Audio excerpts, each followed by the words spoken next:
तो फिर ठीक है। तो सबसे पहला है हमारा कर्ता। कर्ता का मतलब होता है जब वाक्य में क्रिया को करने वाले का बोध कराने वाला कारक चिन्ह ने होता है कि किसने कार्य करा, ठीक है, उसे हम कर्ता कहते हैं कि जो कार्य कर रहा है। तो मैं एकदम ऐसे लिख देता हूँ, बाकी आप लोगों को अगर डेफिनेशन लिखनी है तो सुन के लिख लेना। बाकी इसका ये है कि क्रिया को करने वाला,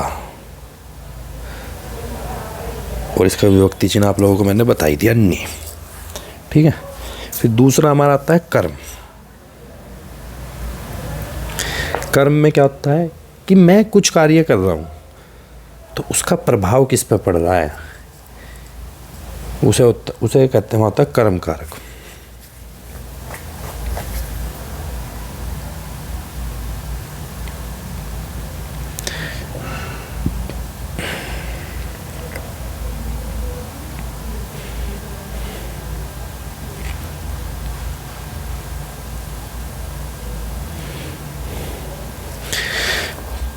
जैसे राम ने सांप को मारा तो किस पे प्रभाव पड़ रहा है, सांप पे ही तो पड़ रहा है। राम तो हो गया कर्ता, मारना हो गया क्रिया, प्रभाव किस पे पड़ रहा है बताइए, सांप पर। तो यहाँ पे सांप हो गया कर्म, ठीक है। मैंने किताब को उठाया तो किस पे प्रभाव पड़ रहा है, किताब पर। फिर आता है तीसरा हमारा कर्ण कारक। कर्ण कारक में क्या होता है कि किसी भी वाक्य में कर्ता द्वारा किए गए कार्य का जो माध्यम होता है, जिसकी सहायता से हम कार्य करते हैं, जिसकी सहायता से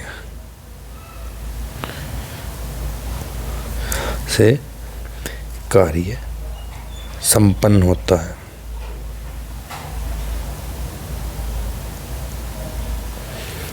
ठीक है।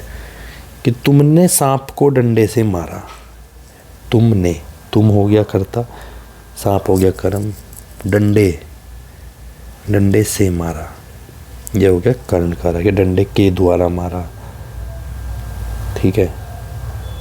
तुम गाड़ी के द्वारा वहाँ जा रहे हो, जिसकी सहायता से कार्य होता है, उसे कहते हैं हम कर्ण कारक। अब आप लोग इसका स्क्रीनशॉट ले लीजिए या देख लीजिए, जैसे भी करना हो।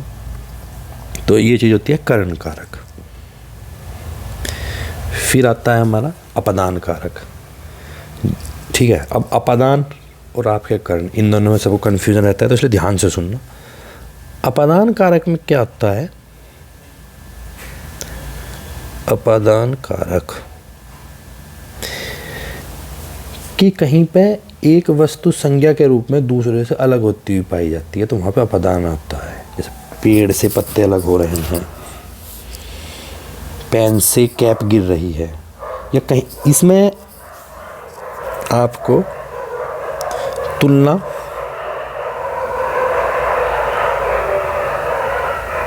भिन्नता, कोई आरंभ या कोई सीखना, ये सब होते हैं अपादान। ध्यान रखना इन चीज़ों को कि कहीं पे कोई तुलना हो रही हो, कोई किसी चीज़ से अलग हो, कोई आरंभ हो किसी चीज़ का, तो ये सब अपादान कारक के होते हैं, ध्यान रखना आप लोग, ठीक है। फिर आता है आपका संप्रदान, जिसमें आपको हो जाएगा को के लिए।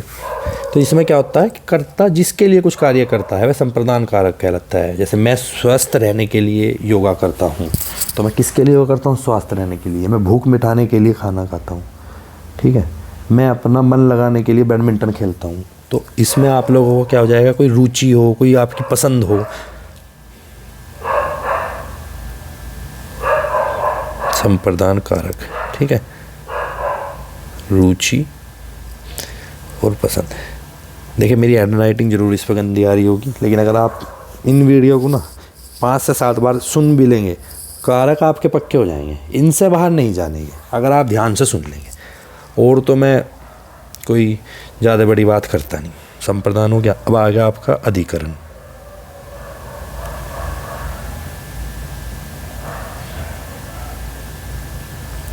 अधिकरण कारक, अधिकरण कारक में क्या होता है कि जिस शब्द से हमें ये पता चले किस क्रिया किस पर की जा रही है, कहाँ पर की जा रही है, वो होता है अधिकरण कारक। जैसे भंवरा फूलों पर मंडरा रहा है, ठीक है, पर हो गया ना, कहाँ पे हो रही है। जैसे बसंत पंचमी पर पतंग उड़ती हैं, तो जैसे इसमें क्या हो जाएगा, स्थान, अवसर, समय, ये सब चीज़ें ध्यान रखना अब आप लोग। फिर आ जाता है आपका संबंध।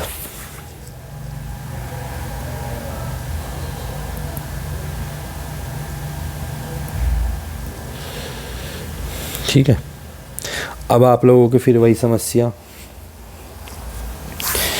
कि भाई इसमें तो का की के रा री रे ना है, तो इसमें क्या अंतर पड़ेगा कि जो का की के होगा वो सिर्फ संज्ञा के साथ होएगा, बाकी सब औरों के साथ कुछ भी, का की के केवल संज्ञा के साथ। और डेफिनेशन तो इसकी यही है कि शब्द के जिस रूप से एक वस्तु या व्यक्ति का किसी दूसरी वस्तु या व्यक्ति से संबंध प्रदर्शित हो रहा हो, वहाँ संबंध कारक होता है। और इसमें आपका का की के ये सब संज्ञा के साथ, ध्यान ना आप लोग।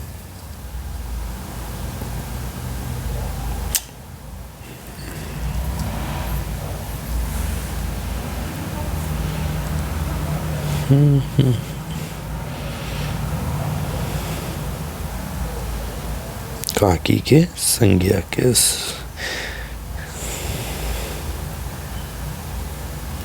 फिर आता है आपका संबोधन कारक।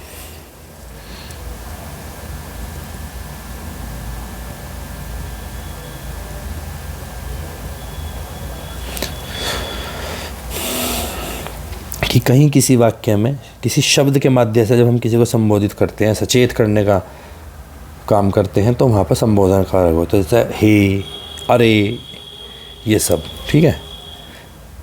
बाकी अगर भाई आप लोगों को ये है कि नहीं कहीं साफ राइटिंग होगी तो ही हमें अच्छा लगेगा, तो ही समझ में आएगा, तो भाई राइटिंग से तो मेरी कुछ आप लोगों को कंटेंट देने में कोई रिलेशन मुझे दिख ही नहीं रहा। बाकी कंटेंट में कुछ दिक्कत हो, कुछ कमी हो, तो भाई कमेंट कर देना आप लोग मुझे कि हाँ ये ऐसा है, या ठीक लगे तो वो भी बता देना, कुछ कमी लगे तो बता देना, ठीक है। बाकी जय हिंद, पढ़ाई करिए अच्छे से भाई, कंसिस्टेंसी के साथ। और ये आपका कारक यहाँ से ये फर्स्ट पेज था और ये आपका सेकंड पेज था। 4 से 5 बार वीडियो सुनेंगे तो भी कहीं कुछ करने की ज़रूरत नहीं है, नई नई जगह, ठीक है। जय हिंद।